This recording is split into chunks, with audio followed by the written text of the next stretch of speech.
Bonjour à tous, nous nous retrouvons pour la troisième fois autour de l'année Amoris Laetitia.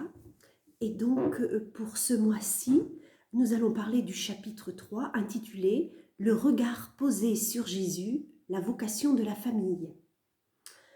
Dans ce troisième chapitre, le pape François nous rappelle les principaux fondements du mariage chrétien. Et aujourd'hui, il nous dit, nous avons une vision qui est plus biblique du mariage et moins juridique. Ce n'est pas seulement un contrat, mais il nous fait découvrir que le mariage est une alliance, un don de l'esprit, une vocation, un chemin conjugal.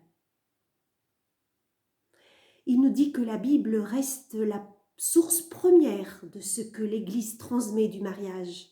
Et c'est pourquoi il part de l'Évangile appelé à se déployer dans la vie conjugale et familiale, car l'Évangile révèle l'amour de Dieu pour chacun. Et la famille a pour vocation de contempler dans l'Évangile l'amour du Christ et d'en être le reflet, même qu'imparfait. Ce chapitre se décline en deux temps. D'abord, dans les paragraphes 61 à 79, le pape nous parle du mariage chrétien avec, en pointant 4 points. Le mariage dans le prolongement du baptême. Et oui, il nous dit que le baptême est à l'origine même de notre alliance avec Dieu. Et que le mariage est un lieu spécifique de l'alliance aussi, de la conversion de l'amour humain à la suite du Christ, dans le prolongement du baptême. Donc on peut dire que le baptême serait la source du mariage. Et le mariage serait vu comme un acte de foi, car il se situe dans le prolongement du baptême. Le mariage est une vocation, car il constitue une réponse à l'appel spécifique de vivre l'amour conjugal, comme signe imparfait de l'amour du Christ pour son Église. Dans un deuxième point, le pape nous développe le mariage appelé à être une communion de personnes orientée vers le bien des époux et des enfants à l'image de la Trinité. La Trinité comme communion de personnes, Père, Fils et Esprit. Et cette communion de personnes est un échange de dons où Dieu est le premier donateur. Les époux reçoivent de lui leur capacité à aimer, qu'ils ont déjà reçue depuis le baptême. Ils reçoivent des missions humaines et ecclésiales, comme par exemple le souci de la croissance de leur amour, l'accueil et l'accompagnement de la vie, la participation à un monde plus juste et fraternel. Le Christ les accompagne sur ce chemin par sa parole et par les sacrements.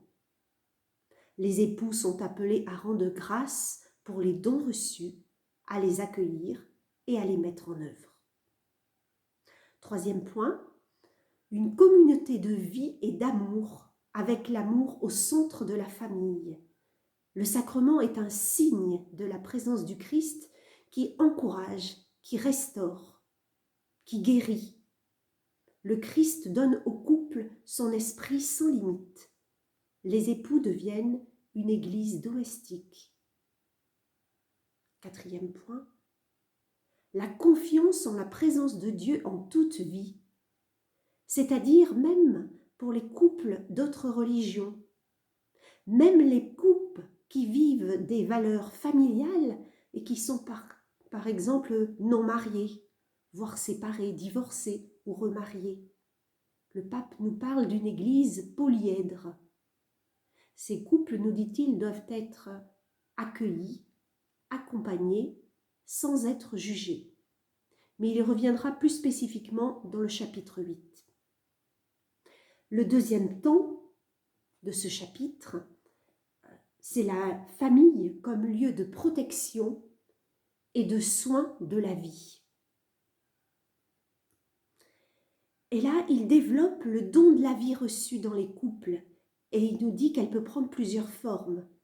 Il peut y avoir l'accueil d'enfants adoptés, d'enfants handicapés. Il nous dit que le nombre d'enfants Le choix du nombre d'enfants est remis à la décision éclairée au discernement de chaque couple. La famille doit protéger la vie, que ce soit les enfants nés ou à naître, ou pour les personnes âgées dépendantes. Les familles ont aussi une tâche éducative, notamment du point de vue religieux, avec le soutien de l'Église. C'est développé dans le paragraphe 83. Le pape termine le chapitre en disant que ce sont les familles elles-mêmes qui peuvent rendre crédible le mariage tel que l'Église le propose aujourd'hui.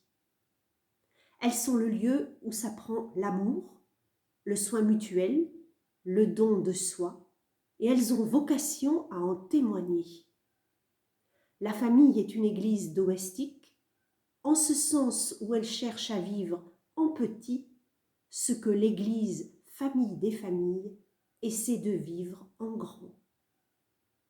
L'amour est donc un chemin que Dieu, partenaire du couple dans le mariage, va accompagner. Bon chemin à vous et je vous dis au mois de décembre.